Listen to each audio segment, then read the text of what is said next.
Habang ako ay naghihintay na makakuha ng pwesto sa loob ng paradahan, nakabungad sa aking harapan ang kasalukuyang pag-aangat ng piyesa ng tower crane. Ang parte ng mast na kung saan ilalagay ang mga counterweights.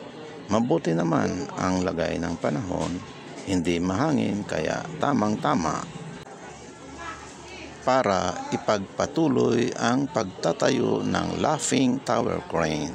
Ganon pa man ay maingat din sa maniobra ang crane operator. Dahan-dahan at banayad ang pag-swing at pagpwesto sa parte ng mast. Napansin ko sa screen ng kamera na parang makulimlim ang kalangitan. Samantalang tirik na tirik si Haring Araw.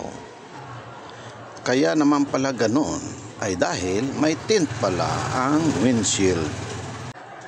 Ang tagal kong naghihintay bago ako nabigyan ng paradahan. Thank you, Ka-Reels, for watching my reel.